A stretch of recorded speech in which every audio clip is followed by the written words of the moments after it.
Welcome to the High Existence Podcast. I am your host, John Brooks, and I just want to tell you that this podcast is primarily focused on alternative ways to live a flourishing life. That is the core philosophy of this podcast. That is what we aim to do, and we do that by having very, very deep and hopefully meaningful conversations with some of the greatest thinkers, philosophers, artists, and scientists in the world today. In this episode, I speak to Jules Evans, also known as Julian Evans, the author of Philosophy for Life and Other Dangerous Situations, which is a book that focuses on Stoicism and Greek philosophy and CBT. And in the book, he did an amazing job of exploring how these ancient ways of thinking, these systems, can help us live a more flourishing existence today. In his second book, Jules explored the other side of the coin and focused on ecstatic experiences. This book is called The Art of Losing Control. And I think that these two books work very, very well together as twins because they explore two very important aspects of human nature. This conversation with Jules is absolutely jam-packed full of interesting insights and ideas. We cover things such as the wonders, but also the limits of Stoic philosophy. We cover near-death experiences, why Aldous Huxley was so great, the value of ecstatic experiences. We talk a lot about ecstatic experiences. We talk about ayahuasca retreat stories, the dark side of psychedelics, Jules' most recommended books, and tons more. I absolutely loved having this conversation, and even listening to it back as well was very enjoyable for me. So if you're at all interested in spirituality or stoicism, ecstatic states, anything really that is synonymous with the high existence brand, then this podcast is really a treat. If you are a fan of our podcasts, then I would love for you to leave a review, leave a rating, and that will help us to keep the podcast strong. So sit back and listen. Here is the conversation I had with Jules Evans.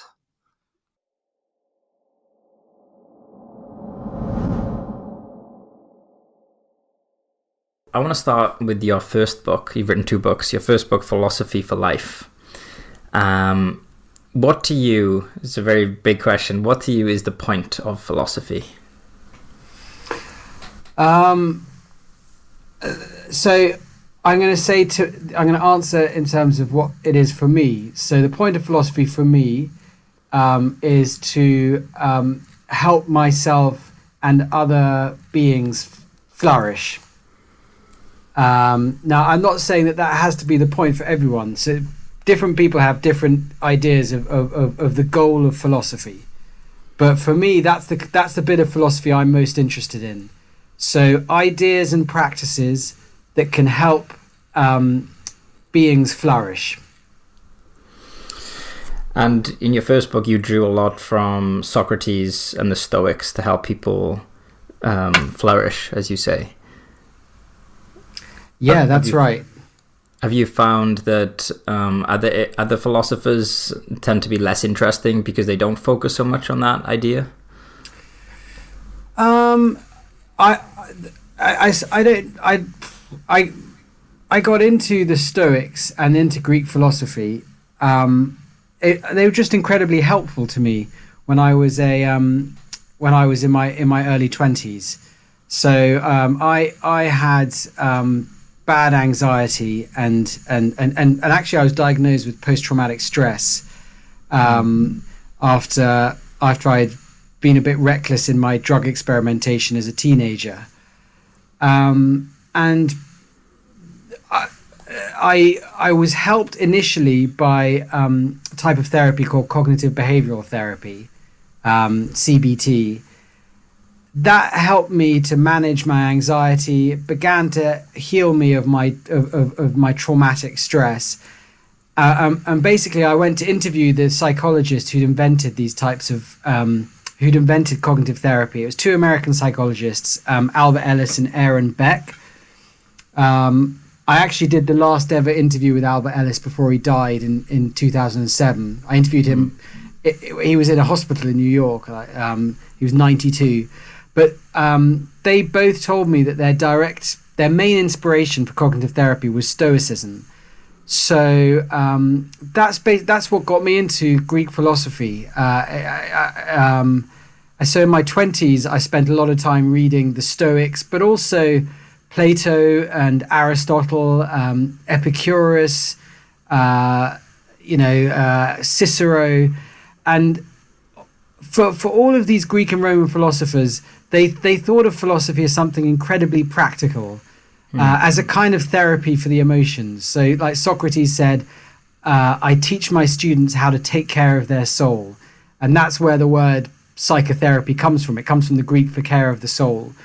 So they thought of philosophy also as not just something you talk about or write about, but as a way of life, like a daily practice. So it gives you these, what one academic called spiritual exercises. And you'd practice these exercises every day until your philosophy really becomes embodied and ingrained. And I really like that approach. It's not a million miles from Buddhism, of course, or from Taoism. But what I liked was here was this tradition from my own culture, which was incredibly practical and wise, which was the main inspiration for this very cutting edge form of psychotherapy. And I felt that more people should know about it. More people should know, particularly about Stoicism, and how just how useful it is. So this was I'm talking about like in around 2001, and back then Stoicism wasn't nearly as well known as it is today. So I just wanted to communicate that and let more people know that there are these resources in classical culture and in Western culture that can really help people thrive today. Right. You said that you found CBT and Stoicism because you were suffering with anxiety and PTSD. I read that you think it was triggered, correct me if I'm wrong, by perhaps an LSD experience. Is that right? I think so. You can never quite tell, I guess. But I had a couple of bad trips. So I did a fair amount of drugs when I was a teenager, and on the whole had fun and sometimes spiritual experiences. But I think I and my friends were, by the time we were 17, 18, just doing too many drugs, getting strung out, and being quite irresponsible in our drug taking. And I had a couple of trips one was a kind of trip on a acid microdot where I felt very just blocked, and I don't know, like I suddenly couldn't really talk to other people. And then when the summer after I left school, where I was doing lots of drugs, I did LSD one evening at a kind of warehouse rave at a nightclub, and I didn't really know anyone there, and I went back to an after party, and again I didn't really know anyone there that well, and I just felt very paranoid and very socially anxious, and was sure that everyone at the party was talking about me, which of course they weren't. And I basically didn't get to sleep. I eventually went home, and I just kind of lay in bed, and I just had this repetitive thought going around my head, like you've blown it now, you've really damaged yourself. And then I think so that was a shock, right? That experience was just very scary and kind of a shock. I guess my ego just felt incredibly threatened. And then I dealt with it very badly. I didn't really talk to anyone about this for years. So I just kind of buried the experience, and I didn't talk to friends or family about it. And I think that exacerbated it. So it took the situation, which could have been just a bit scary, and turned it into something more damaging. Right. So it wasn't necessarily just the LSD experience. It was perhaps like the lack of integration and like creating the right container for you to process what happened in a healthy, healing way. I think it could. I think I could have come through that experience a lot quicker if I was a bit, I mean, basic things like told my loved ones about it. I think that would have made a big difference. If I just wasn't a clueless 18-year-old. Right. Because, I mean, the problem as well is then, I started to develop emotional problems, and I just did not have the emotional intelligence to know what was happening to me. And, I was only 19, so I couldn't tell, is this normal? Is this just adolescence? I didn't have a settled sense of my own identity, so I couldn't tell, maybe this is just who I am, So I definitely, one takeaway was, I think I was just a bit too young for experimenting with psychedelic drugs. I mean, so, and I also may have had a genetic susceptibility to anxiety. I mean, I think it does run in my family a bit. So the drugs may have exacerbated a kind of inherited vulnerability to things like anxiety. Yeah, for sure. And like neuroticism is part of the big five. And for speaking about myself, I think I'm quite high in neuroticism and susceptible to anxiety, but only as I've gotten older have I been able to handle psychedelics. I remember that even marijuana when I was younger, when I was about 18, would be way too much for me. Interesting. Yeah. And have you found it's changed that? Do you think it's made you less neurotic?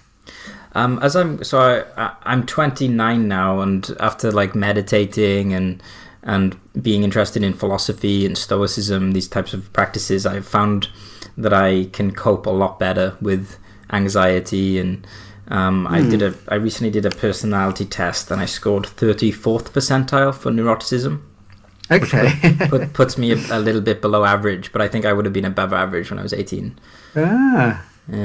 That's interesting. So you're into Stoicism as well?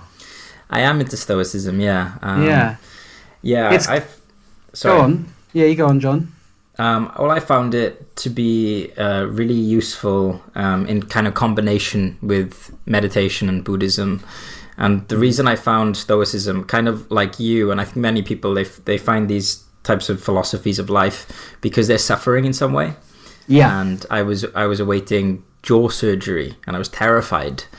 And I kind of stumbled on Man's Search for Meaning, and then I found the Stoics through that avenue, and found that the kind of premeditation of adversity was really useful for my jaw surgery that was coming up.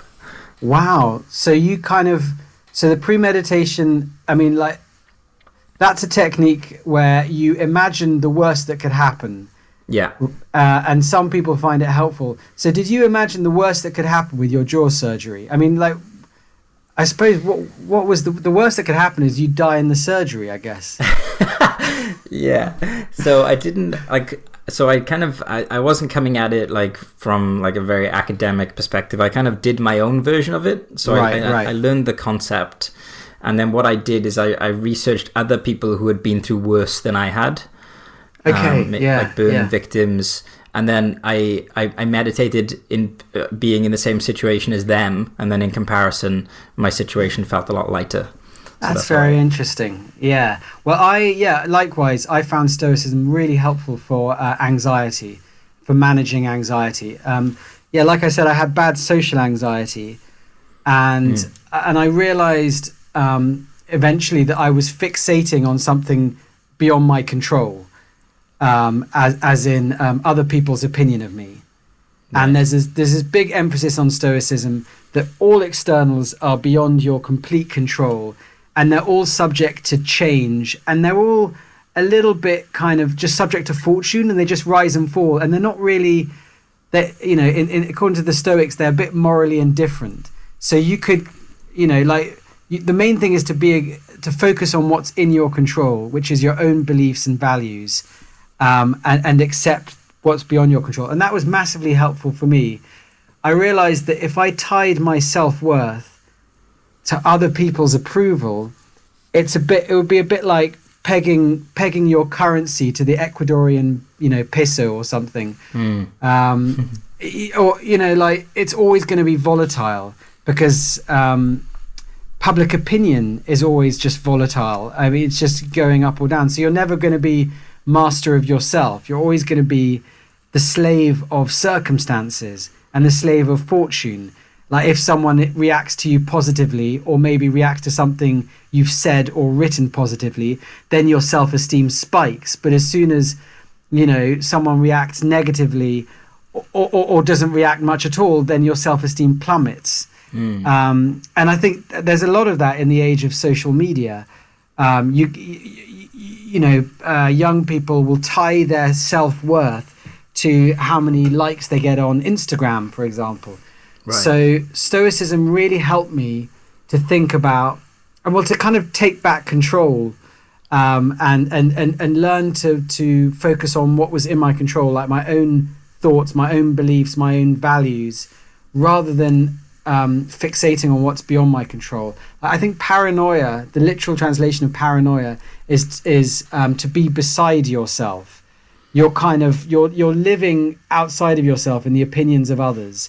So Stoicism helped me to kind of recenter myself and feel like I had a stronger center to myself. Wow, I love that definition. It makes it so much more visual, that idea of paranoia. Yeah. So with your anxiety, from what I know about anxiety, is that if we tend to avoid the things that we feel anxious about, the anxiety is maintained, or it might get worse. When you learned about the techniques from CBT and Stoicism, was just learning about those enough to reduce your anxiety, or was there a practical component to it where you had to go out and practice certain things to reduce your anxiety?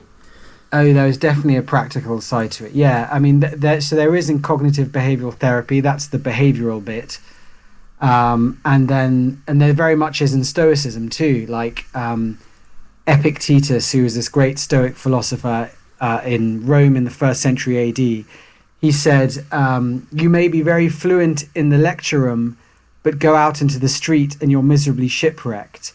In other words, philosophy can't just be talk, it's got to be practice. He said, another quote I love from him is, he said, "Practice for heaven's sake in little things and then proceed to greater." So it's this idea of a kind of philosophy as a daily training. So for me, the behavioral exercise had to do with things like making myself go to social situations when I didn't want to, going to parties when I really didn't want to, and I just wanted to stay home and stay in bed.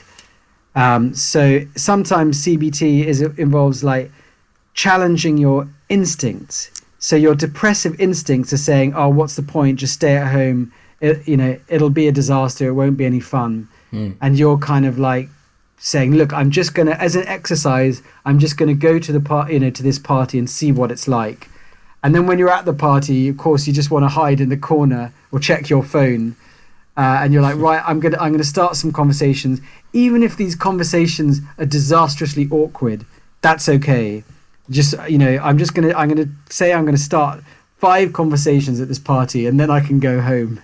And the victory would not be necessarily to have the most incredible conversation. It would just be to face your fear, and just to initiate these conversations, and then gradually, you do that, and then you go home and think, okay, well, I achieved that goal, and then you try to do that and keep track of your progress. So you see that over the weeks and months, it becomes easier for you to face your fears, and your fears grow smaller. It becomes easier for you to start conversations, and then eventually you find you're actually enjoying the conversations. They're no longer a kind of form of purgatory. So those kinds of practices were very important for me when I was like, let's say, 23. I have a lot of admiration for you for going into like the situations that you're afraid of. I know from I used to experience quite a lot of social anxiety too, and it's very, very difficult because of things like confirmation bias. Like these negative beliefs we have. We scan the environment for confirmation of that. And absolutely. I heard about a new bias called spotlight bias, which is when you think everyone is looking at you. So that's definitely one that people with social anxiety have, isn't it? It is, yeah. It's so crazy. Like, I remember I used to just go out for food and think people were staring at me eating, whereas now I just don't think about that. It's pretty crazy. And I think I was a perfectionist as well. I had this idea that I had to be incredibly funny and entertaining, otherwise it was a disaster. So I set very high standards of myself about how, funny I would be. And then, of course, I also had bad coping mechanisms. So I would use, and I would say to some extent I still do use, like alcohol to make myself less inhibited. But when I was in the early 20s, I would totally overdo it. And I would drink, I would drink too much alcohol. And then I would sometimes, behave badly at parties. And B, I'd then have a terrible hangover the next day and feel even more anxious. So a part of training, and I'm sure you've come across this in Buddhism, is building up your ability to just observe emotions and physical sensations without reacting to them with either attachment or aversion. So, like you feel a bit anxious and you can just observe that and go, I'm feeling a bit anxious, rather than going, quick, where's some alcohol? So it's kind of learning better mechanisms for emotional regulation. I mean, that's a very dry way of putting it, but you know what I mean? Better coping strategies. Totally. Yeah. I had a friend who had a definition of an addiction, as he said that an addiction is a solution to a problem that only makes the problem worse. That's exactly right. Yeah. So looking at your timeline, so you experimented with drugs when you were younger. Yeah. Then from there you went on to experience some anxiety. You found CBT, philosophy, the Stoics. Yeah. And you found that those were really, really helpful. Where does this near-death experience that you had fit into all of this? That came first. So I'd read, I think, Marcus Aurelius's Meditations when I was at school, but I didn't have really many problems at school, so I didn't really need the Stoics. Then I developed emotional problems, and they got worse all the way through university. And then I left university. I had a kind of mini breakdown afterwards. I then got a job as a financial journalist, which I really wasn't very happy at that stage in life. I was doing a job I hated, writing about investment banking. You can imagine when you're kind of like imagine me as a kind of traumatized acid casualty, then having to put on a suit and go into Goldman Sachs and Deutsche Bank to interview these really arrogant bankers who know that they're about 20 times richer than me, and I'm there just brimming with anxiety plus indifference because I really was not into it. So that was me when I was about 22, 23. Couldn't get on with anyone in my office because I was so anxious. Also thought I was better than this. So there's probably a bit of arrogance in there as well, just to really endear me to other people. Anyway, then like you said, I had this kind of near-death experience, which is just a weird one. And you can speak about it glibly, but it was just a strange experience, which was still somewhat beyond my reckoning. But the bare facts of it was that I was in Norway when I was 24 with my family. We have a family hut in the mountains of Norway, which my great-great-grandfather built 125 years ago. Beautiful little hut with this incredible view. And anyway, on the first day of this annual family holiday, I went skiing down the black slope of a particular mountain, and I went through a fence on the side of the mountain, and I fell 30 feet or so off this cliff, and I broke my leg on impact, and I must have banged my head or something, and that's when I had this near-death experience. I kind of, it's hard to describe, but the way I remember it is that I was immersed in a kind of white light, and I felt filled with love. And I had this rapid download of insight. And the insight was basically, you're totally fine and you're totally loved. And you don't have to worry. I mean, so for the last 5 or 6 years, my trauma and anxiety had manifested in the deep belief, you're damaged, you're kind of broken, and therefore you're unlovable. That, I would say, that was the kind of core belief I was carrying around.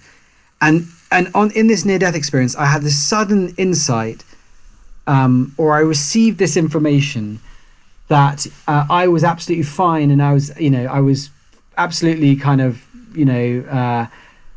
that my soul was undamaged and actually undamageable, even by death, and that it was full of, that nothing could take away from its value or add to its value, and that I didn't need to worry anymore, and that in fact it was my beliefs that were causing my suffering. So it was my belief that I am damaged.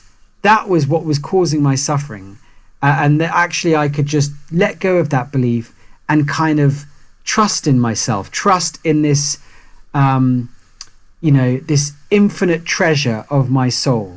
So it was like a mystical experience. So the mystics will often use metaphors. For example, one of the metaphors that I love most, that you often come across in mystical literature, is that we are like someone who goes begging in the street for loose change, when we don't realize that we're the inheritor of a kind of a palace. So humans are ignorant of our nature. We're ignorant of this incredible wealth we have within ourselves, which is our soul. And that's our natural inheritance. And because we're ignorant of that, we go begging in the street for validation from external things like approval or money or power. And that was exactly the sense that I got through this experience. And this all happened in about, I think, 2 or 3 minutes, because wow. I then came to, and I thought, I've been in a skiing accident. I'm on this mountain, and I immediately thought, and I could tell I'd injured my back, and I thought, shit, am I paralyzed? And so I wiggled my toes. I tried to wiggle my toes, and I could. And at that point, I knew that I wasn't paralyzed, and therefore I'd just broken my leg, and I'd be fine. And I knew that this was a wonderful experience. I knew that I'd had a wonderful piece of good fortune. And my uncle then skied up, and I could hear him say, "Oh my God," because obviously I'd broken my leg, and I think the bone had gone through my leg, and obviously I was a real mess. And I tried to say to him, "Everything's fine, don't worry, everything's wonderful." And actually it came out as gobbledygook, which I still remember that. I couldn't speak. And that's very interesting. And I've wondered about that. And either I banged my head, so I was temporarily cognitively impaired, or it was some kind of like speaking in tongues type thing. I really don't know anyway, but he went and got help. A kind of a ski sledge came and put me in, laid me out on the back, and then I was taken to the bottom of the slope, and then I was helicoptered to a local hospital. All that time, I just felt so wonderful. I mean, I knew that I was healed. Wow. I knew that something wonderful had happened, and that I was healed somehow. And that lasted for several weeks. And I felt totally reconnected to myself, totally recentered. And I also felt very connected to other people. So over the previous 5 years, I'd become very socially anxious. All kinds of defensiveness had built up. I'd become suspicious of other people. My relationship with my father had got a lot worse because I felt he was judging me and criticizing me for being such a socially anxious person. All of that was kind of lifted, and I just felt able to relate to other people with openness and love, and without defensiveness and insecurity. So that, of course, that this all sounds wonderful, and it was wonderful. It was an amazing piece of good fortune.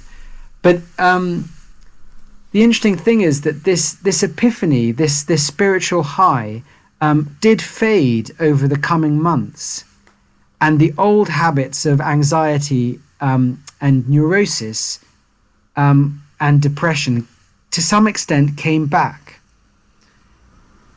And so that is why I looked to cognitive therapy, because I had an intuitive sense somehow or other that cognitive therapy was based on the same idea as I'd downloaded in this near-death experience, which is the same idea as you find in Stoicism.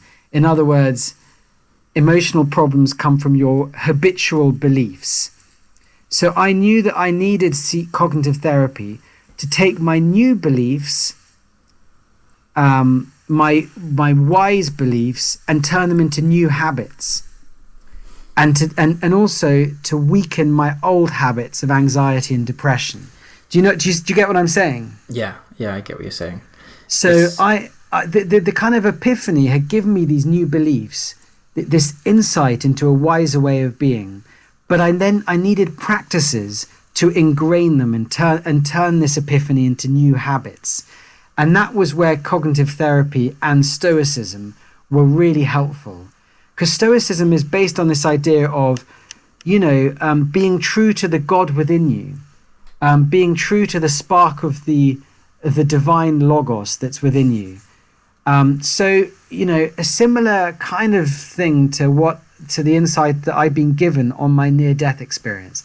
But both Stoicism and CBT have these daily practices that you can use to make that insight into a kind of way of life.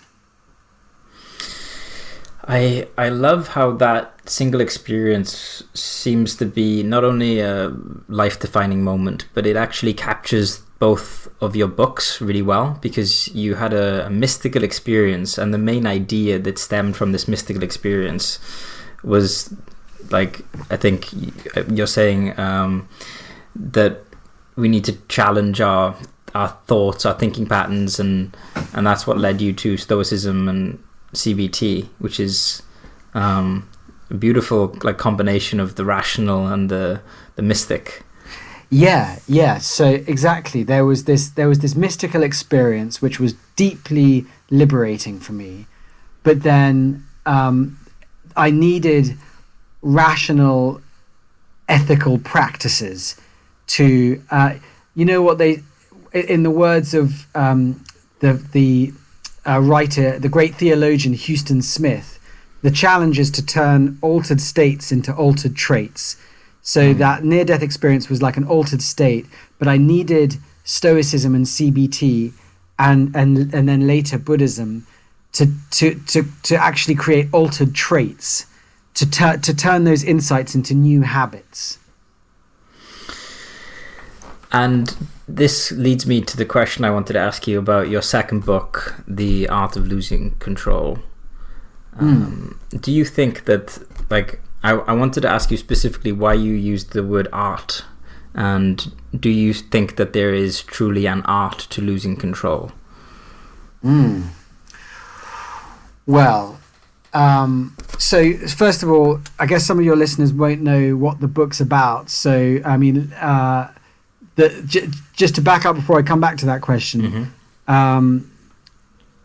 my first book, Philosophy for Life and Other Dangerous Situations, it's about how people use ancient Greek philosophies in modern life, particularly Stoicism. And after that book came out, I I did and still do a lot of talks about how, the principles of ancient Greek philosophies, how people can use them today, how it relates to cognitive therapy. I became part of this revival of Stoicism today.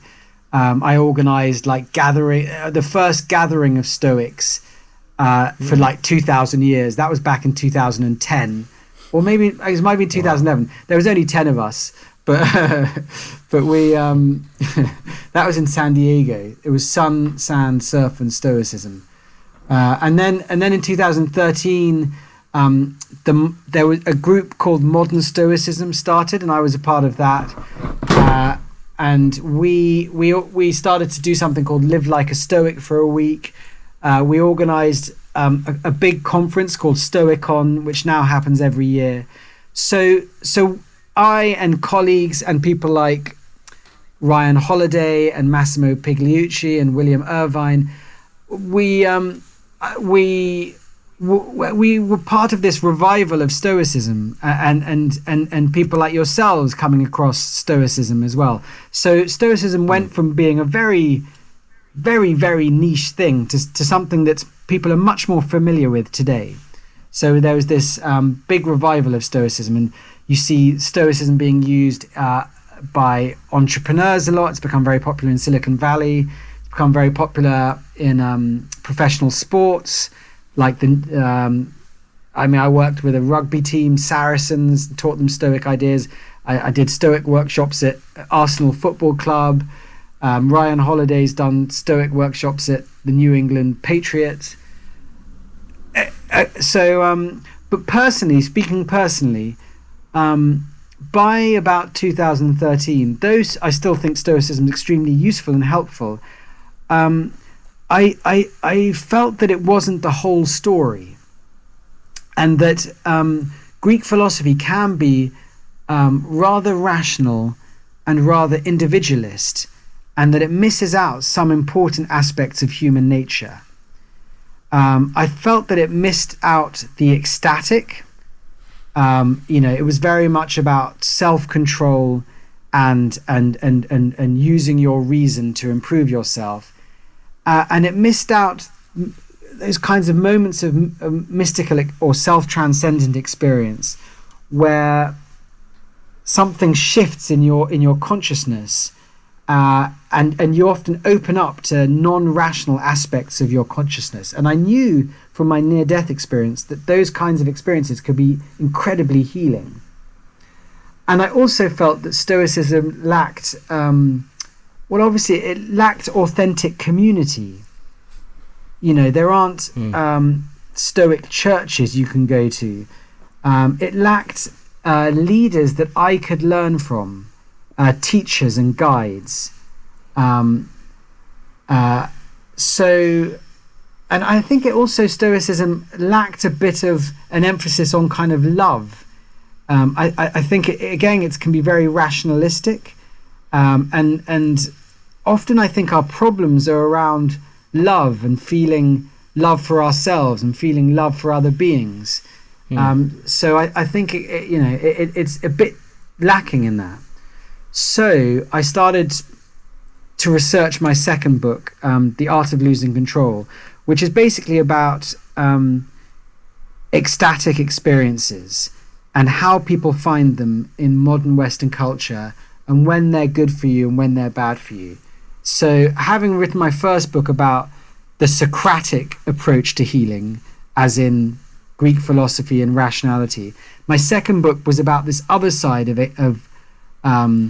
ancient Greek culture, the Dionysiac. Dionysus was the kind of god of ecstasy. So and really the kind of ecstatic approach to healing. To come back to your question finally, and sorry for the little roundabout route. Why did I call it The Art of Losing Control? I guess it was partly because my first book was so much about control. Stoicism is so much about focusing on what you can control, learning to be more in control of your thoughts, more in control of your emotions. And I guess in the second book I was more interested in how surrender can be healing. The kind of letting go of control can be healing. And in terms of the art of losing control, I guess I like that as a kind of paradoxical title. It was a bit of a play on words. Like, we think of losing control as flailing around and chaotic. But I wondered if there was a way you could lose control skillfully. In other words, a way that you could turn off your rationality skillfully. A kind of skillful means for of surrender. I guess it was the paradox that I liked about that title. Right. Yeah. I also read it as I started reading your book. You talked about ecstasy as being potentially hellish as well as heavenly, and there is an art to losing control, and I think that one of the goals, maybe you can perhaps like clarify this for me, would be to try to reduce unnecessary visits to hell when we practice transcendence. Right. Is that right? Yeah. Yes, absolutely. That ecstatic experiences are moments where you go beyond your ordinary ego and your ordinary consciousness and sense of reality. And as you said, that can be accompanied with lots of different emotions like euphoria, awe, wonder, laughter, and also things like terror and panic. But and more importantly, it can have good and bad outcomes. An ecstatic experience, is not exactly good or bad in itself. It's about, in some ways, it's about the outcomes and the extent to which how you integrate it. So an ecstatic experience could make you very ego inflated, very proud. It could make you manic. It could make you just very depressed and disorientated and confused. So I suppose I was looking at the skillful means to help us find what Aldous Huxley called upward transcendence, or you could say healthy transcendence, as opposed to toxic transcendence. If you think about, I'm sure your listeners are familiar with, for example, some of the ideas around psychedelics and how to be skillful when you're tripping, like paying attention to the set, paying attention to the setting, paying attention to the integration after the trip. Well, that kind of skillful or wise approach is true right across the board of ecstatic experiences. Thinking about the attitude and the values you bring to it, thinking about the cultural context and the community in which you unself, and then thinking about the integration, the practices afterwards through which you make sense of your experience. You researched your book for around 5 years, is that right? Yes, yeah, that's right. I mean, an absurd way to make a living. You should really. I'm researching a book on Aldous Huxley at the moment. He had a deal to write 3 books a year, so he had to bang them out like you wouldn't believe. So it's absurd to spend 5 years researching and writing a book. Yeah. Well, I was just wondering if you could maybe go over some of the main the main routes to losing control that you discovered in your research. Yeah. So I think if you look at the literature on psychedelics, it often just focuses just on psychedelic experience. And it says this is the type of experience you can have when you're on LSD or magic mushrooms or MDMA and so on. And that's a rather narrow way of looking at it.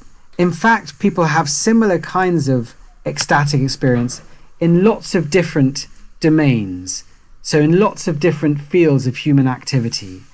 I'm a big admirer of Aldous Huxley, because I think he, more than anyone, the English writer and novelist, author of Brave New World, and also deeply influential figure in psychedelics. He, more than anyone else, had this kind of bird's eye view of all the different ways in which people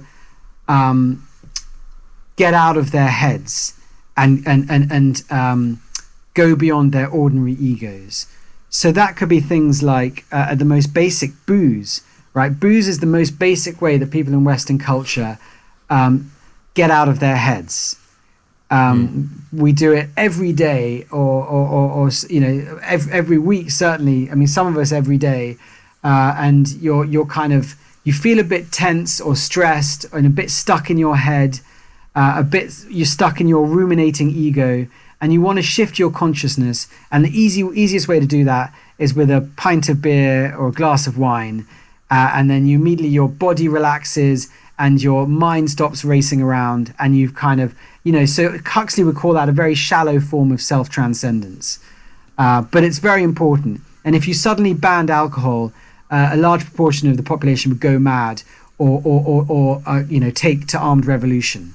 So, the basic stability of our society and many people's basic sanity depends upon alcohol. So, we spend something like, trillions on it. So that's one route. And then you've got, things like tranquilizers as well. Those are other routes to a very basic form of self-transcendence. Then you've got, if you're talking about deeper forms of self-transcendence, in my book, the way I structure it is I imagine I'm guiding the reader through what I call the Festival of Ecstasy.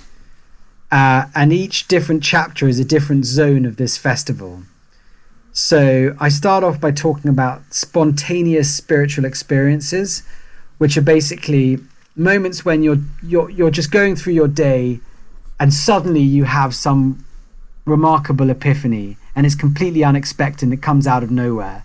So I talk about those kinds of things, like someone's just sitting on a bus or walking down the street and something shifts and they feel this deep sense of illumination or connection or love, and then it goes away, and they don't know what it was or what happened. But often those experiences, they will remember them for the rest of their life, and some of your listeners will have had experiences like that.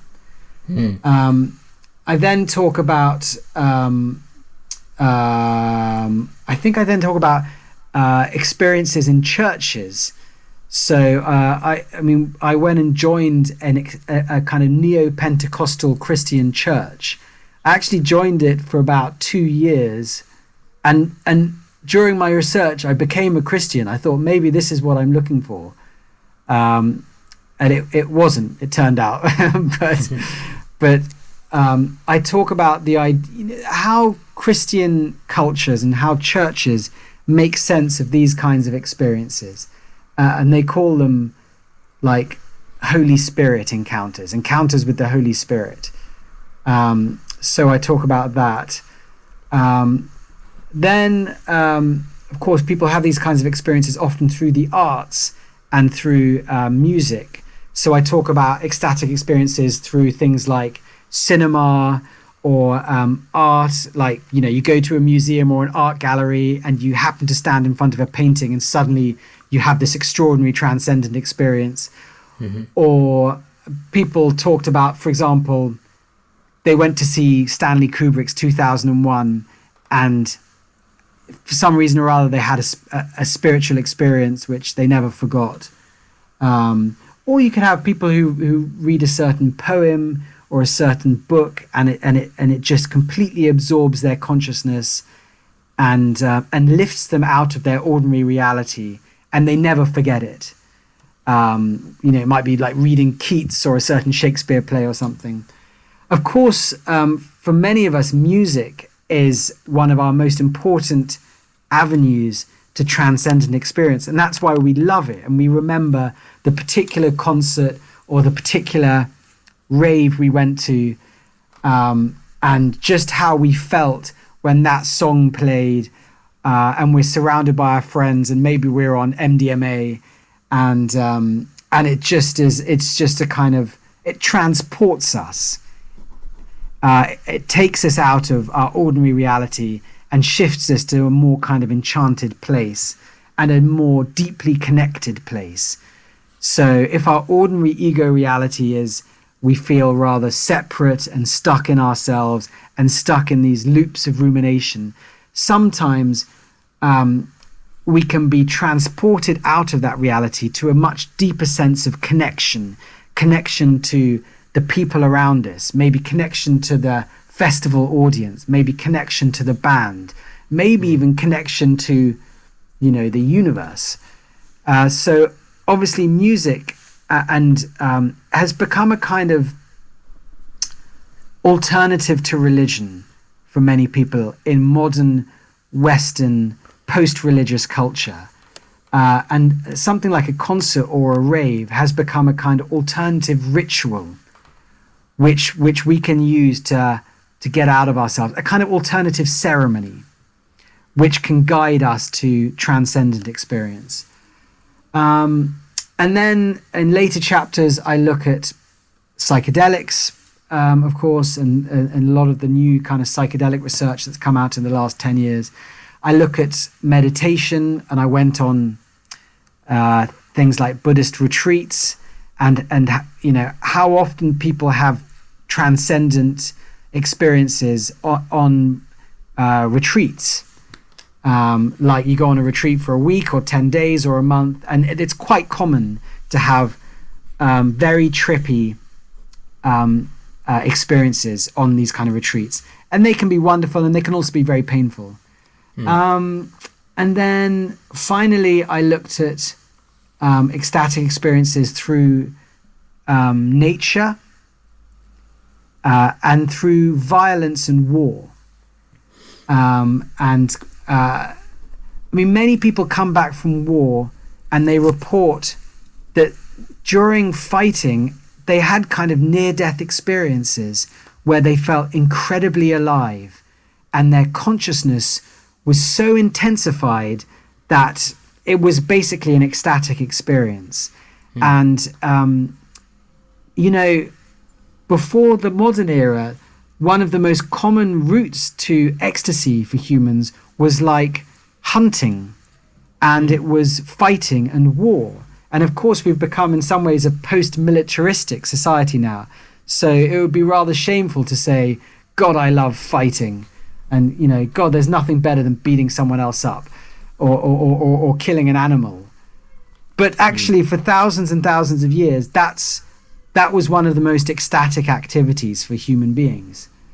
And still, this is why people sometimes join gangs and get into extremist politics and extremist political movements, because there's a kind of ecstasy to it. And you still see that today in, and it can be very much an unhealthy type of ecstasy and a very dangerous and toxic form of ecstasy. So you still see that today. Extremist politics. People go to a rally, say, or they join some kind of cult, or they join some kind of radical political movement, and they get really high on it. Aldous Huxley said that the greatest religion of the 19th and 20th century was nationalism. People lose themselves in the intoxication of the crowd. They lose themselves in the intoxication of the crowd rally. He went to fascist rallies partly as an observer and partly to try and break them up. And he saw the intoxication of that rally. And you can see that today coming back, can't you? In the kind of return of far left and far right politics. And just people getting caught up in this almost religious fervor at political rallies, and the intoxication of hating your opponents, hating the mainstream media, chanting like like at Trump rallies, for example, chanting crooked Hillary, lock her up, and it's a kind of religious intoxication of hate and of worship of your leader. So this is a type of ecstasy too. This is a type of what Huxley would say, this is a toxic substitute for religion. And I mean, what he and then the last chapter of the book is on the worship of technology and transhumanism. Again, Huxley said this is a kind of a substitute for genuine ego transcendence. The idea of like worshipping computers or worshipping gadgets, or even like transhumanists like waiting for the singularity, like millenarian Christians waiting for the second coming of Jesus. So what I guess the aim of the book was to try to help people to healthier forms of transcendence and to steer them away from toxic forms of transcendence. But it was also to try and help Western culture in general open up to the idea that ego transcendence is nothing to be frightened of, that it's a normal, natural part of being human. Sometimes in post-religious, rationalist, materialist culture, we can be terrified of losing control, terrified of going beyond our ordinary ego, because we worry that if we go beyond our ordinary ego, we'll never come back. We'll go crazy. We'll end up sectioned. We'll end up in the lunatic asylum. And so this is a consequence of like the Enlightenment. The Enlightenment in the 18th century really pathologized mystical experience. It said mystical experience is basically stupid and delusional and possibly mad. And we're all kind of living in the hangover of the Enlightenment. And the reason I think the 60s was so important was it was a sudden rejection of that and a sudden, demand among young people in the 1960s to find mystical experiences and to find practices that help them to mystical experiences, whether that was through Eastern contemplation or through rock and roll or through psychedelics.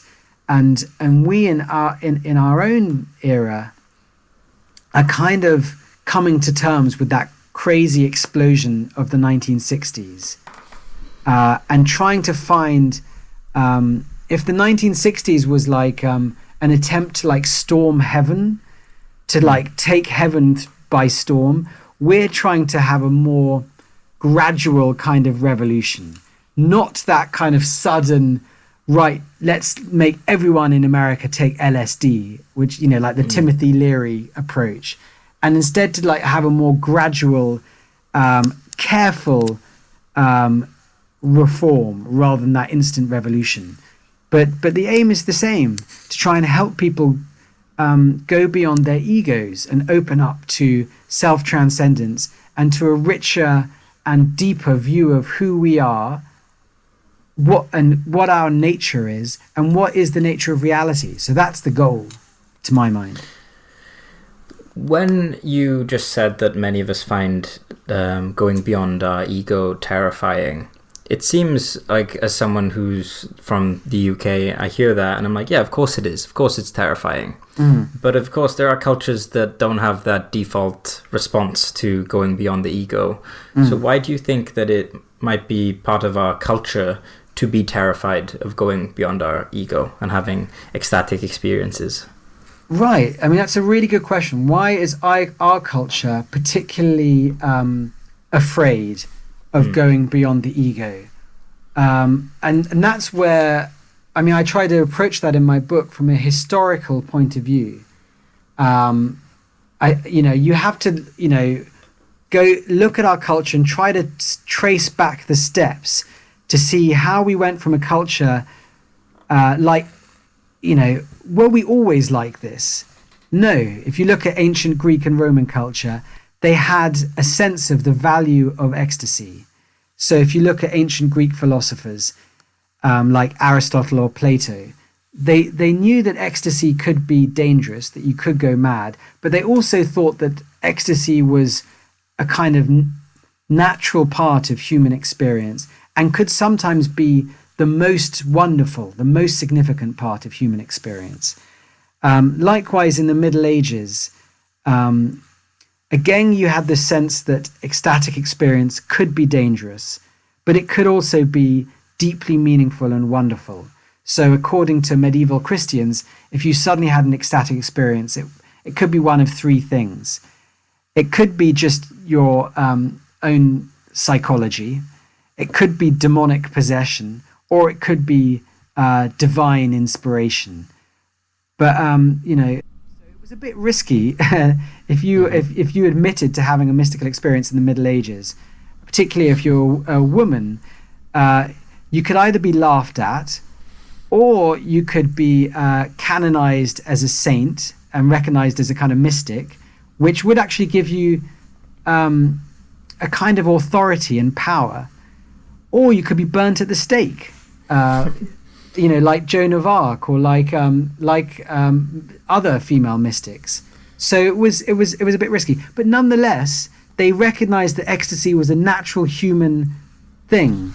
A connection to the spirit world. So what happened in Western culture? It was basically in about the 17th century. It was a shift from one worldview to another worldview. It was a shift from a worldview in which the universe is full of spirits and surrounded by God, to what you could call it an enchanted worldview, or an animist worldview. The idea of a universe full of spirit, to a disenchanted worldview, a materialist worldview, in which beyond human consciousness, all there is just matter, and it's dead matter, and it's inanimate. There's no spirit in it. So in the materialist worldview, an ecstatic experience can't obviously be a connection to some kind of spirit dimension, or some kind of greater consciousness or God, because there is no God. There's no spirits out there. There are no entities out there. There's no logos. There's no divine higher power. So according to that philosophy, an ecstatic experience is probably just delusional. It's just, do you see what I mean? Yeah. So it was that shift. It was Western culture. It was a consequence of the scientific revolution, and then the Enlightenment, and the kind of triumph of the philosophy of materialism. That and you could also say it was perhaps to do with social conditions. We became a culture of rational industrial capitalism, where we have highly developed egos, which are required to be very efficient individuals within a complex web of the capitalist economy. We have to be just very self-controlled. We have to regulate our emotions, regulate our speech, regulate our behavior, regulate how we dress, regulate how we smell, and how we take care of our personal hygiene. We're just expected to be very self-controlled, industrious individuals in order to fulfill our role in the economy. We're being constantly judged by other people according to our ability to perform ourselves and to perform our role in society. And if we fail to perform that role, we are at risk of being judged and criticized and losing our place in society.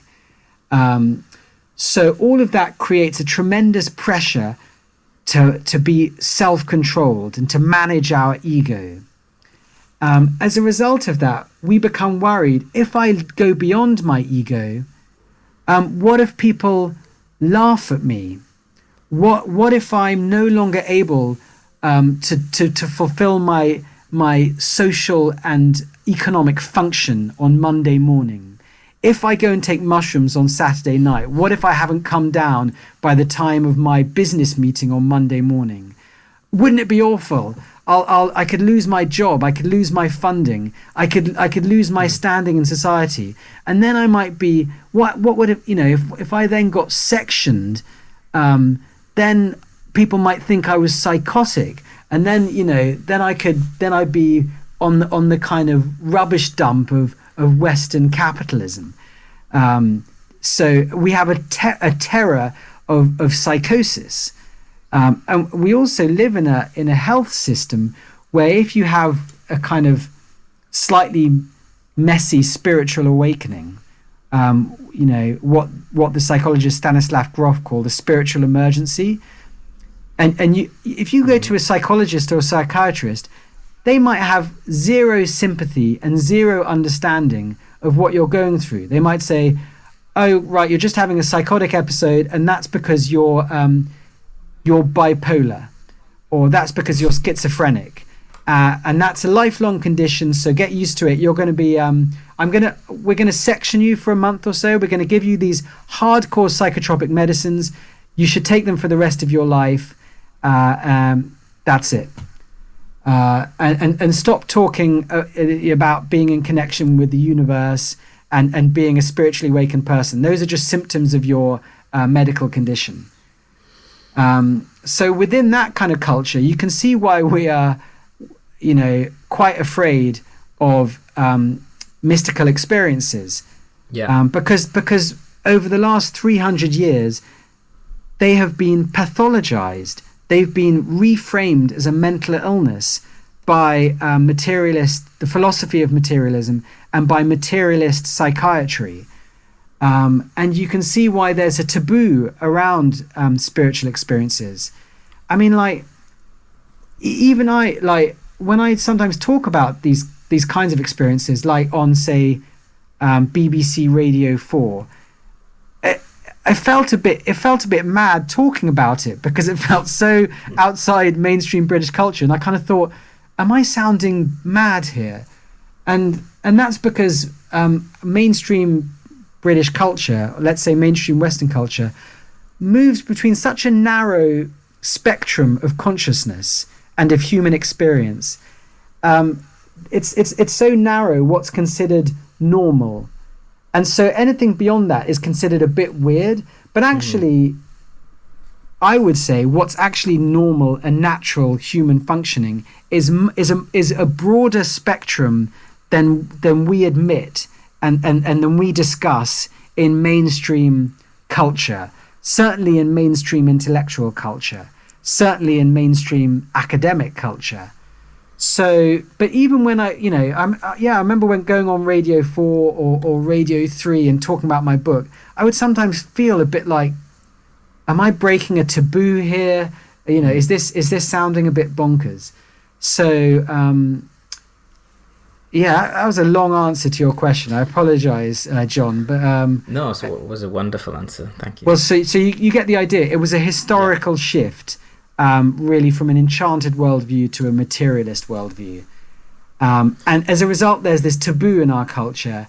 And I think we need to challenge this taboo and assert with pride that it's totally normal for humans to have and to seek experiences of ego transcendence. It's totally normal. And it's actually weird to kind of to try and banish that aspect of human experience. Yeah, as you were talking, I was thinking about the difference between an intention and the practice that you use to work on that intention. So you listed some examples of toxic routes to transcendence, and some more healthy routes to transcendence. And I was thinking that if you had bad intentions, you could take those healthy routes and make them toxic in some sense. Totally. definitely corrupt sort of like shamans that walk the earth. We hear stories about this, for example. Well, that's very interesting. Yeah, I think you're absolutely right. In some ways, any route to transcendence can become unhealthy. I think, first of all, it can become a form of escapism. So, rather than trying to use it to become a more conscious, more integrated person, which may involve facing your shadow and going through difficult experiences, you use a particular form of transcendence as a kind of spiritual bypass, as a way to escape reality. So that can definitely be true of psychedelics, can't it? And it could actually be true of meditation as well, and it could be true of ecstasy through the arts. Or what Huxley called aesthetic ecstasy. You can't handle your life, so you escape into the world of cinema, say, or into the world of science fiction. So technology could be a healthy, what's the word I'm looking for? Way to help you towards transcendence. I mean, I use a meditation timer on my smartphone, for example.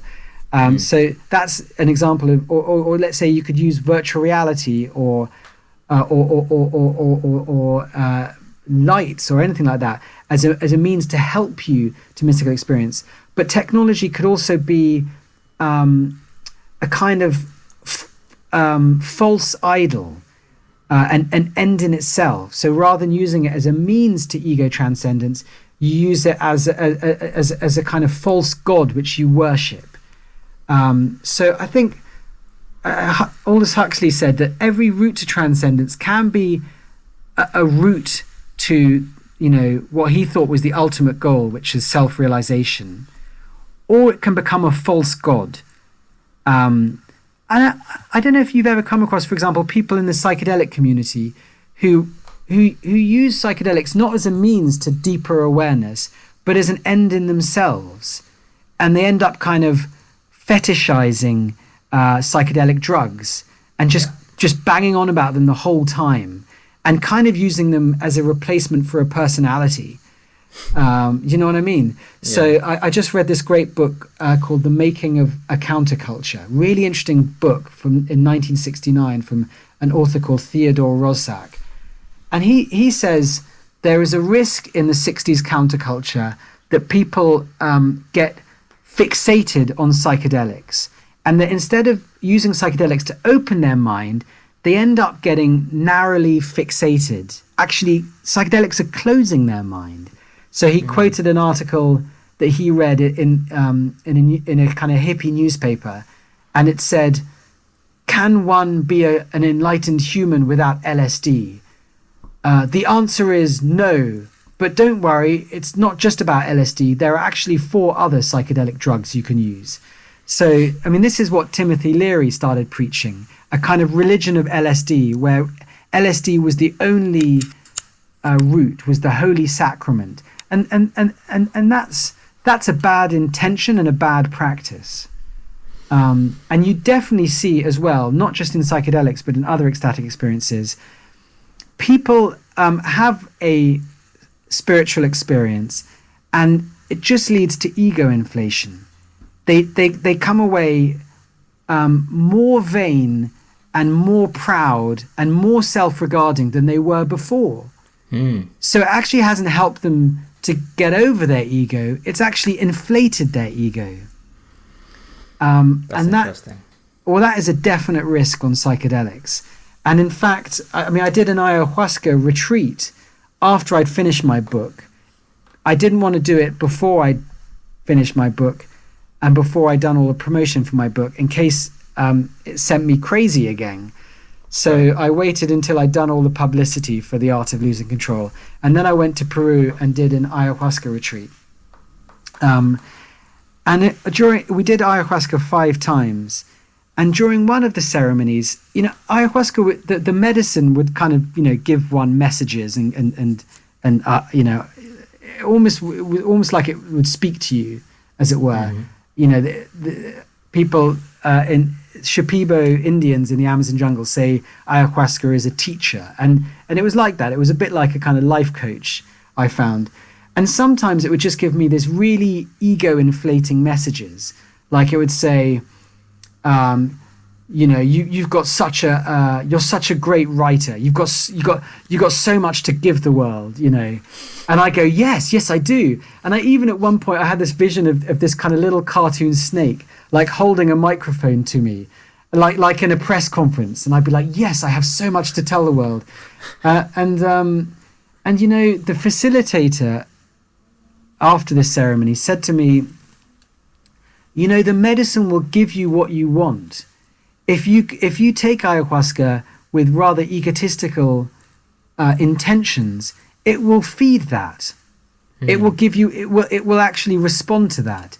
If you go with pure intentions, it will feed that as well. And in my reading about ayahuasca, once I came back from the retreat, I discovered that what Amazon Indian tribes think about it is that every plant spirit has a dark side as well, and that if you come to it with a dark side and aren't very aware, it can feed your own dark side. And in fact, as you may know, according to some Amazon Indian tribes, if you're training to be a shaman, there are two different paths you can take. There's the longer, more arduous path to become a healer or a curandero, or there's the shorter and easier path to become a brujo or a sorcerer, where you're basically using magic just to become a more powerful person, to boost up your own powers, rather than to become a healer and helper and someone who actually helps other people. I think that's very interesting. And I wish that we were warned about that at the start of this psychedelic retreat. At the start of this ayahuasca retreat. Because certainly there was one person on that retreat who I felt was using ayahuasca to enhance their own power and was using it as a kind of ego trip. And I felt he was at the risk of going down the dark side and going down this dark path. And I wonder how many other people in the plant medicine community and in the psychedelic community are at the risk of going down a dark path, a kind of path of ego aggrandizement and power enhancement, and basically a power trip. And that can end up in a very dark place. I mean, that's what happened to Charles Manson, right? He got more and more inflated on LSD, more and more into a kind of really dark power trip, and it ended in kind of blood sacrifices. Well, there is a long history of psychedelics and blood sacrifices. You only have to look at the Aztecs. Aztecs were a psychedelic culture who used magic mushrooms as a sacrament, but they were also a culture where blood sacrifice was right at the heart of their culture. Anyway, all I'm saying is we can't expect psychedelics to be some kind of magic pill that instantly make you a better, wiser, kinder person. They can exacerbate dark tendencies within you. So we need to be careful and skillful in our use of them. Are there any things, so I know that there will be some people who may fall into this trap of ego inflation, and maybe they don't want to, but they lack awareness in certain areas. Mm-hmm. So how could you avoid that? Do you have any methods to avoid that trap? Well, so one is community. I think it's easier for you to go off on a kind of ego inflation trip if you're on your own. Community and relations can be grounding. Someone saying, you have a psychedelic experience and you decide that you're God, and you're Jesus, and you can check in with your friends and tell them, I think I'm God, and your friends will say, that's, if they're kind and sympathetic, you've got to be careful who you disclose this stuff to. They may say, is it possible that you are God, but so is everyone else? Maybe you've had a kind of spiritual awakening and you've had a glimpse of the divine, but it doesn't mean that you're the only God. So in other words, our friends and loved ones can help us to make sense of spiritual experiences. So that's one thing. Relationships are important. Another thing is keeping a sense of humility. A spiritual experience can be wonderful and incredibly empowering, but we're still just a human being. We have some souls within us, which are these incredible, marvelous, mysterious things. But that's not us. That's something within us. So like I had that near-death experience. It was wonderful and marvelous, and I felt very lucky. But that's not me. That's not Jules. Do you see what I mean? That was something beyond me, and I think something that all of us have. It was a glimpse of something within all of us. It wasn't some kind of superpower of my own. It was something that is part of our birthright as human beings, and in fact as beings, full stop, as conscious beings. So kind of humility is also important. And then also, I guess, thinking about how can I use this to help other people and other beings. There's a wonderful line in the Bible, in the New Testament, where St. Paul says, he's writing, it's in the letter to the Colossians, and the Colossians were a group of early Christians, and they've got very into ecstatic experiences, and they've started to really take pride in all these amazing Holy Spirit experiences they're having.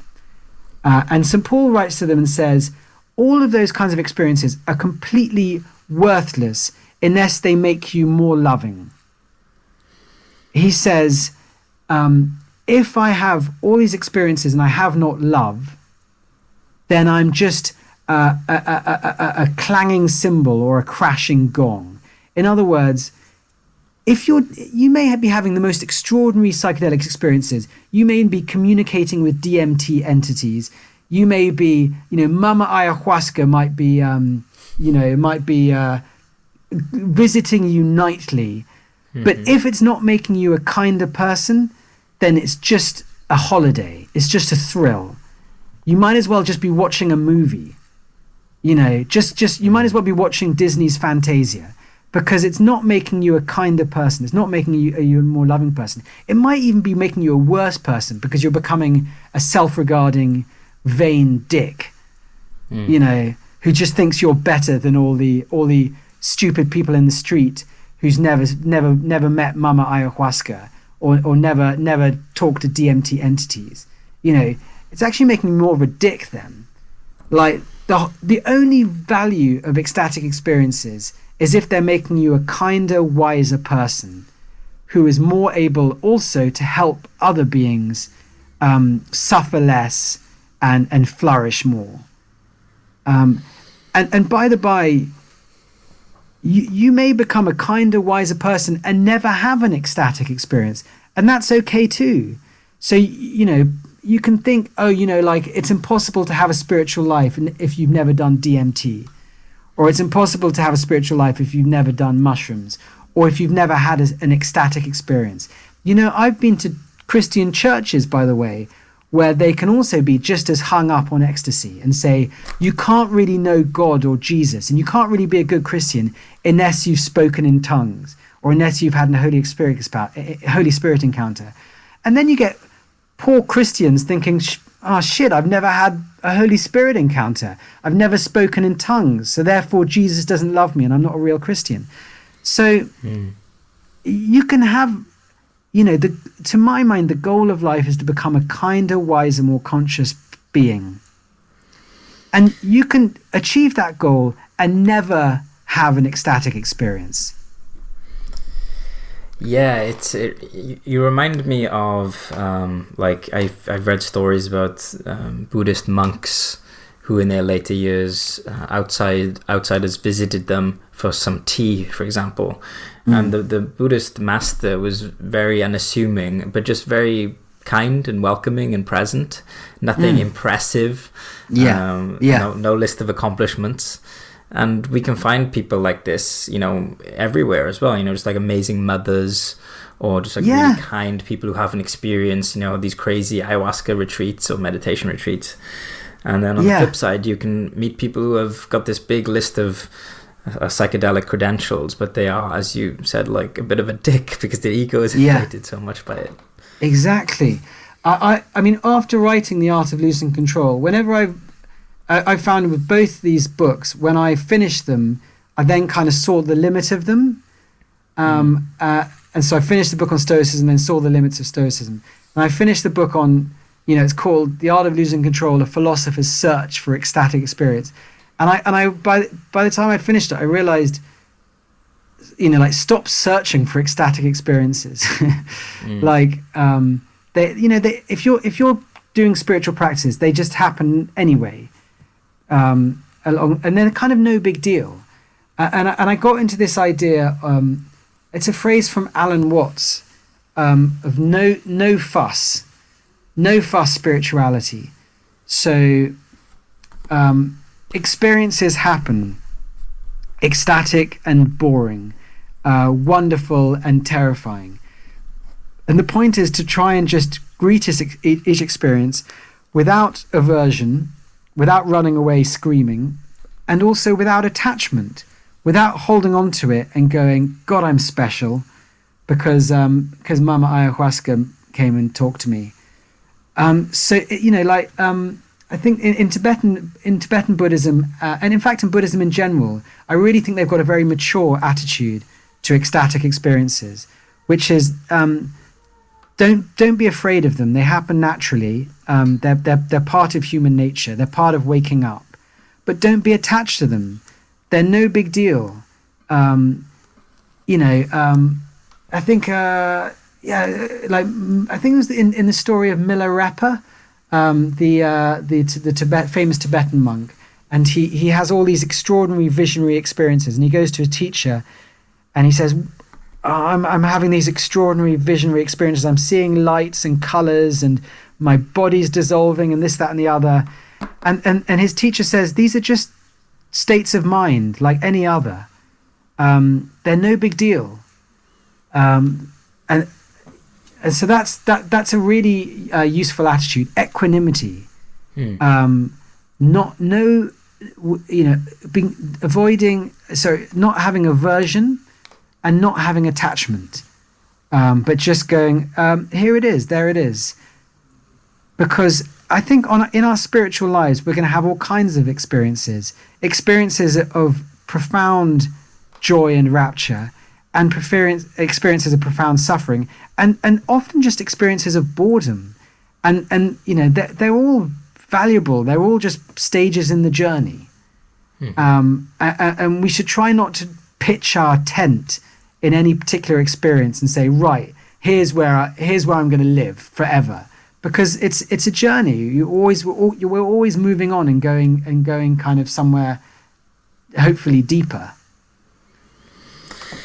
I love this phrase, no fuss spirituality. When you said that, I wanted to ask you, do you have any, how is your day-to-day life in terms of, the kind of spiritual practices you do, or even like your monthly or yearly life different after doing the research for both of these two books? Well, so I have a daily practice. I meditate when I wake up in the morning. I now meditate. I'm trying to build it up little bit by bit. So now at the moment I meditate for 45 minutes, and it tends to be, I do two practices, 30 minutes of mindfulness of breathing, which is like, well, it is what it sounds like. You breathe. I mean, so you go through stages like you breathe in and breathe out and count 1, breathe in, breathe out and count 2. So you do that up to 10 and then back down to 0, and so on. That kind of thing. I do that for 30 minutes, and then I do 15 minutes of loving kindness meditation, or it's sometimes called metta practice. So I will do that, and then that's the main bit of it. And then I will go on. I mean, I will go on occasional retreats. I'll try to go on retreat once or twice a year, for like let's say a week, usually minimum. So that's quite new. I guess I went on my first. I went on a Vipassana retreat in 2015, I think it was, or it might have been 2016. That was the first retreat I'd been on. Since then, I've been on maybe 5 or 6 others, wow. And I find them very, very helpful. In terms of they're a bit like tennis camp, like they just like they improve your game. So they give you a sense of how the quality of your attention and consciousness can change, and plus you get great teachings there. So I find I would say one retreat a year is really helpful, at least.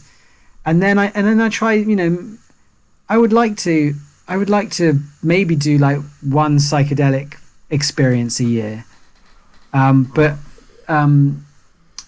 the ayahuasca retreat I did it in October 2017, and it was a little bit messy for me the week afterwards. I had a kind of what you might call like a spiritual emergency, or a kind of slightly messy integration period. Mm-hmm. So I have to be a little careful with psychedelics, because I am prone to like dissociation. So what happened to me after the retreat is I was still extremely high for about 3 days after the retreat. On the retreat, we done psychedelics. We done 5 ceremonies, and in the 3 days after the retreat, I got into this dissociated state of mind where I thought I was either in a dream or dead. I was sure I was in. I knew that I wasn't in normal reality. I was like, and unfortunately I was on my own, so I had no one to check in with. This is why, and I was like, I'm definitely in an alternative reality. Well, what would that mean? So am I either in a dream? It's been going on for like 2 days now. So I think I'm dead. I think I must be in the bardo of the afterlife. You know, what a bummer. I'm never going to see my loved ones again. So it was like that. Sounds difficult. Yeah, I didn't freak out, but I was got down because I thought I'm never going to see my loved ones again, even though my loved ones are communicating with me. I thought that was just my imagination, and I was able to negotiate reality, but I thought, this is my dream. I'm constructing this, and I didn't freak out. But anyway, then a friend of mine said, "Look, Jules, I think you should come home." I said, I think I'm in a dream. and they said, "You're not in a dream. You should come back to England, and we'll take care of you." So I did, and they did. And then after about 5, as soon as I was back with my friends, I was like, "Okay, I'm not in a dream." And then it passed after about 4 or 5 days. But that got me. So my point is that I've got to be a little careful with psychedelics, because I'm very susceptible to them. But that experience, which I still think was a kind of positive experience, it got me interested in this field, this thing called spiritual emergencies. Have you heard about that at all, spiritual emergencies? Only through you, actually, not before. It's basically like messy spiritual awakenings. You've probably come across people who have psychedelic experiences that then are a bit messy for a few days or weeks or even months. Have you come across that? Yes, I've come across that. So that one way of labeling that kind of experience, which the great psychologist Stanislav Grof used, was spiritual emergency. A spiritual emergency is a spiritual awakening which has temporary psychotic features, like mania or sleeplessness, manic energy, seeing patterns and everything. Basically a kind of extended trip. And that could last for days or weeks or months. And it can be very disorientating. And if you're in one of these experiences and you go to a psychiatrist may misdiagnose it as that you're suffering from bipolar disorder or schizophrenia, when actually what it is a kind of messy shift in your kind of development, which, if properly and sympathetically handled, can lead to a more fulfilled, more integrated life. So I've been researching that over the last year, and I'm co-editing a book about spiritual emergencies, and where I gather, basically it's about 12 chapters where 12 people talk about their messy spiritual awakenings. And these are often crises, by the way, which can last for a year or more, or just a week. And so these people are talking about their experiences, and they're talking about how they came through them and what helped them through these experiences. And the typical thing, if one of your listeners has a friend that's in one of these experiences, or maybe themselves are in one of the experiences, the things I found that certain things often help people through these experiences. And the certain things are, first of all, friends and love and hugs. Just like on a trip, if you're having a bad trip, like love and care, and sometimes like physical contact, you've got to be a bit careful about it, but like reconnecting to the material world, that can be very helpful. Taking care of your body, making sure you're eating properly, that can be very helpful. Sometimes people like forget to eat properly, and that extends their kind of, temporary psychotic episode. So get the biological systems working well. Exactly. When I came back from South America, still very high, I'd basically forgotten to eat for 3 days. Apparently I looked incredibly thin and kind of ashen-faced. And then, so what else? Also, breathing exercises. Like, you'll have these waves of anxiety and ontological uncertainty, which is a fancy way of saying you're not sure what's real or not. And in that, a bit like on an ayahuasca ceremony, you just breathe and reconnect to your body, and just breathe slowly in and breathe slowly out, and just kind of sit with it. And you can also, say to yourselves, this is a temporary experience. It will pass.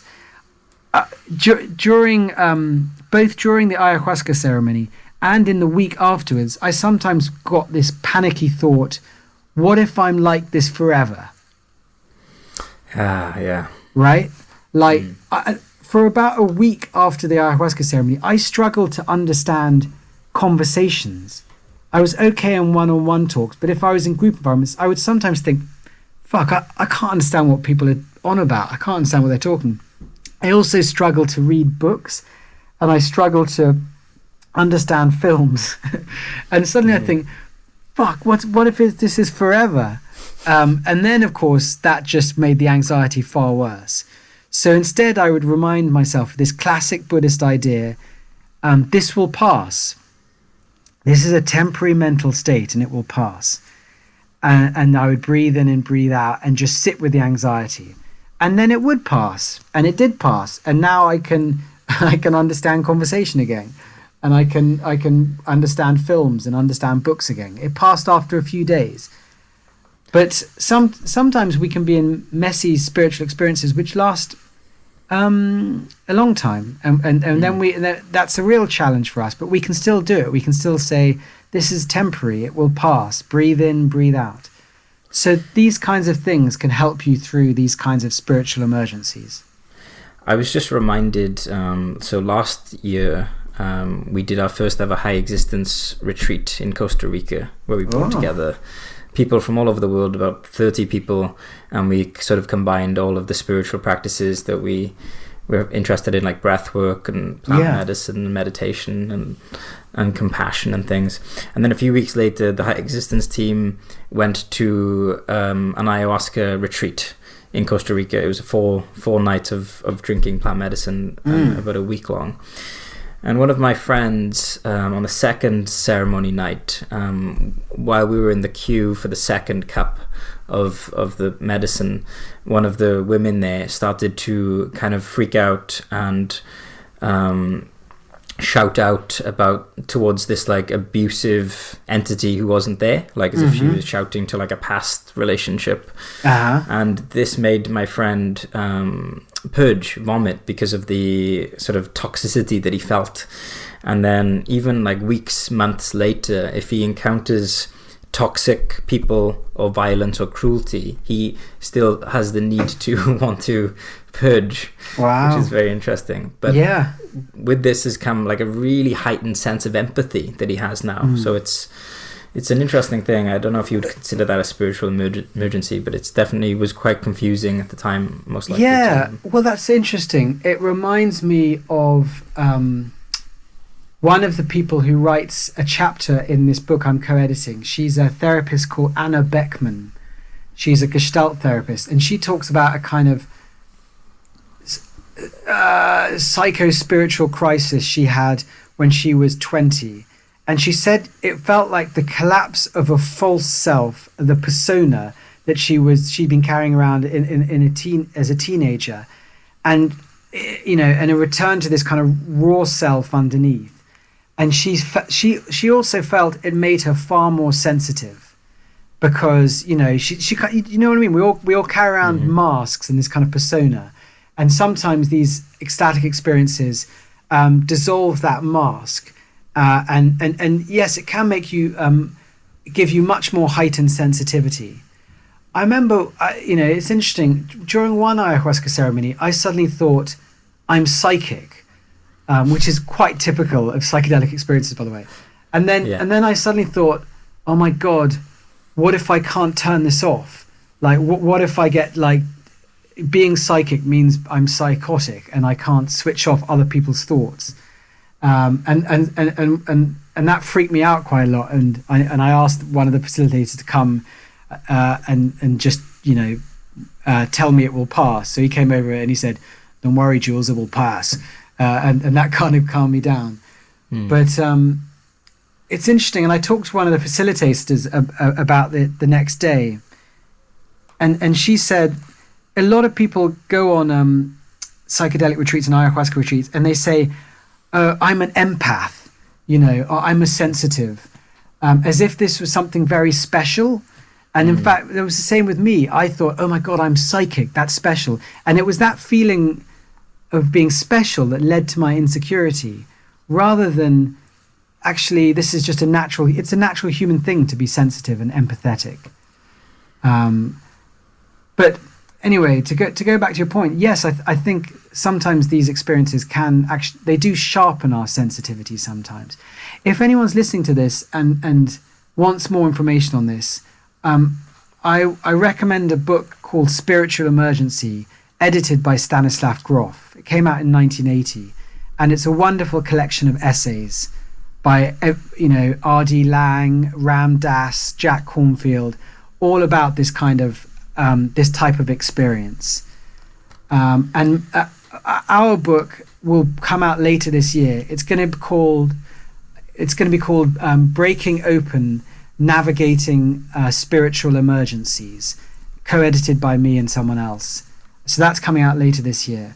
But I'm interested, John. So you've never you haven't in high existence, and there hasn't. Do you think high existence has covered this type of experience but called it something else? Like call it like shadow experiences, or we've covered we've written about the shadow. Right. Yeah. We've definitely written about the dark side of like psychedelic experiences. Yeah. We're very aware of it. Yeah, I'm interested in terminology, because maybe people are calling it by something else these days. I know that in Buddhist circles, people sometimes talk about like the dark night of the soul. They call it like DNS experiences, like so they will use that terminology. But anyway, I mean, yeah, it's I should think they're quite common. The point is that you can actually see there's data showing that more and more people are reporting mystical experiences. So the Gallup, the organization Gallup, keeps surveys where it asks people, have you ever had a mystical experience? And the number of people, the proportion of people who say they've had a mystical experience, one or more, has risen from 20% in 1960 to about 50% today. So more and more people are having mystical experiences because of that more and more people are practicing meditation, more and more people are trying psychedelics. But as more and more people have mystical experiences, also more and more people are going to have these kinds of messy spiritual awakenings. The spiritual emergencies are going to become more and more common. So it's important as a culture and as individuals that we're more aware of how to help people through these experiences, rather than just sectioning them. Yeah, totally. I think that this is really important, giving the vocabulary and the knowledge of this type of thing, because like we could easily, like how we use our language can affect how we interpret something, and someone going through a spiritual emergency could just put it off as a really bad trip and there's something wrong with them and they just cannot ever mess around with their mind again, and then they close the book on that. That's Whereas right. Having a more nuanced approach would be really helpful, I'd imagine, for many people. Absolutely. I mean, I found it helpful, just the idea.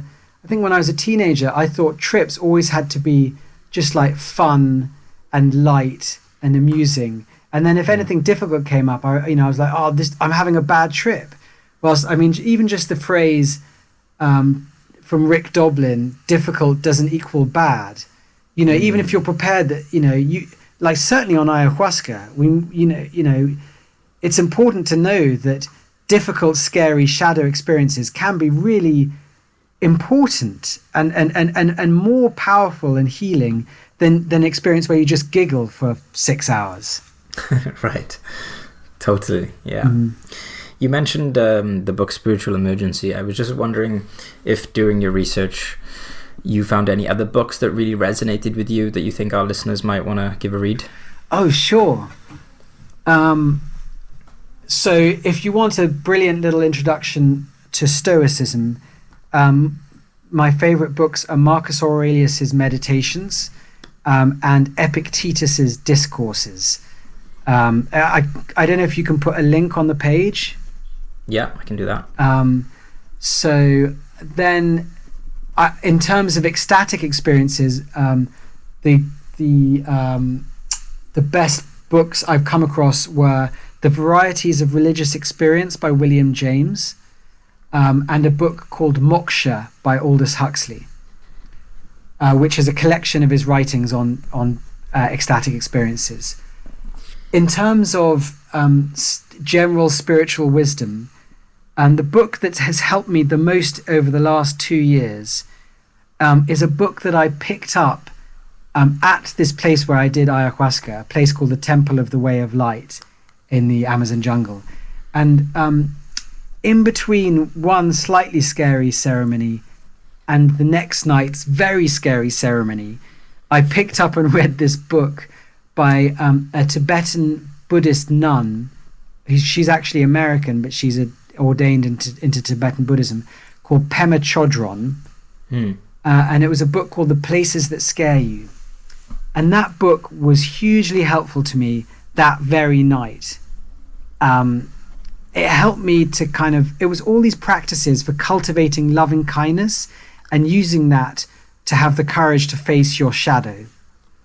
And that night I had quite a scary ceremony where I kind of had a moment of complete ego dissolution, where I went totally out of my body and couldn't remember my name and blah, blah, blah. And her book was super helpful in guiding me through that. So much so that I went back to my jungle hut that night after the ceremony, and I picked up her book and I looked at the picture of her with tears in my eyes and said thank you, and I vowed I was going to try and become her student. And I did. It's actually quite difficult to become a student because I subsequently realized that she's like the most popular Western Buddhist teacher in existence, and there's a long queue of people who felt that she's saved their lives rather. But I did go and see her talk last year, and that was wonderful. So that book, The Places That Scare You, helped me over the last 2 years when I basically kind of had a mini midlife crisis, turned 40, went through a kind of extended period of restlessness and soul searching, and that book helped me all the way through it. And in the days after the ayahuasca retreat, when I was in this weird dissociated state, I couldn't understand any books except for her book. Her book was still clear as a bell. Wow. And I would read it, and it would help me even when I thought I was dead. Wow. So that book is a wonderful book.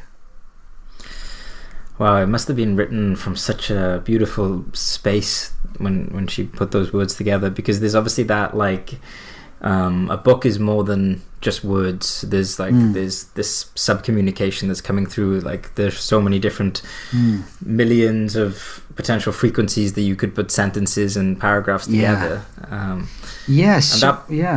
That book, go on. I haven't read, but I've heard of that book many, many times, and it was one of the co-founders of High Existence's favorite, most influential books. I think that book might have actually led him to go on his first ever meditation retreat after he quit poker professionally. So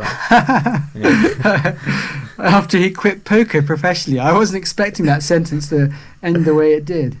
Yeah. Okay. Well, yeah. Shift. She is amazing. And I mean, she was the student of a teacher called Chogyam Trungpa Rinpoche, who his book Spiritual Materialism is very good as well. I got into the Ram Dass podcast, and his talks from the 70s are wonderful too. I think he's a wonderful teacher. But yeah, definitely Pema Chodron's my favorite teacher, I would say. And of course she wrote that book, and she started writing after a terrible crisis herself. She had chronic fatigue syndrome. Well, first of all, she had 2 failed marriages. She was, I think, abused as a wife. Then she started following Chogyam Trungpa Rinpoche, became a nun.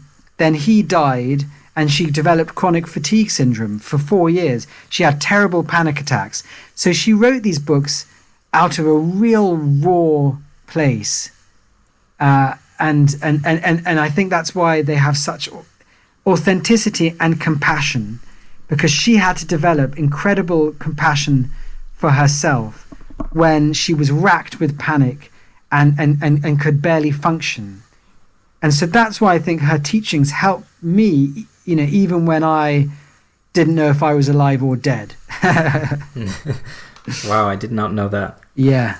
That's a great reading list. It's quite concise, but I'm sure that those books you've listed will branch off into many other areas of study. So we've covered a lot of amazing stuff. I've really enjoyed asking you these questions.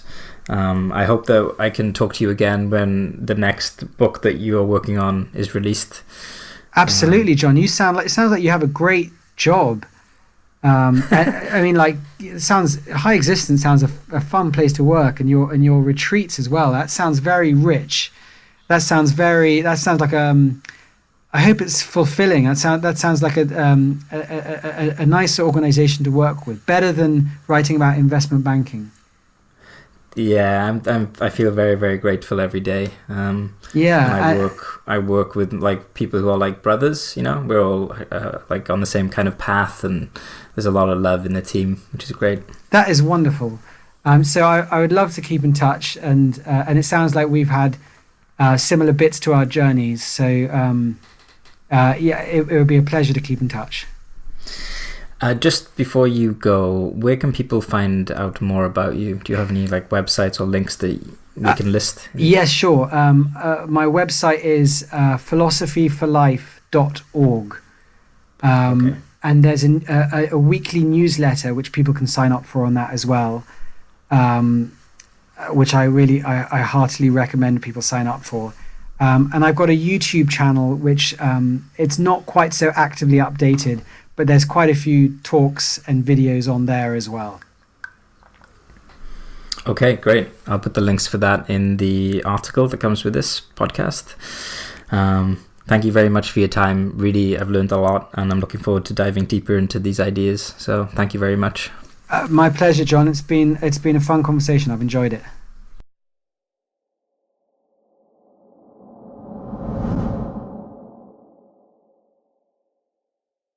Thank you for listening to the High Existence podcast. If you enjoyed this episode and want to listen to more like it, remember to subscribe to the podcast so you don't miss any future episodes. And then if you could also leave a review and a rating, that would be very, very helpful and keep the podcast going strong, help us continue to get really, really good guests. So thank you, and cheers to a high existence.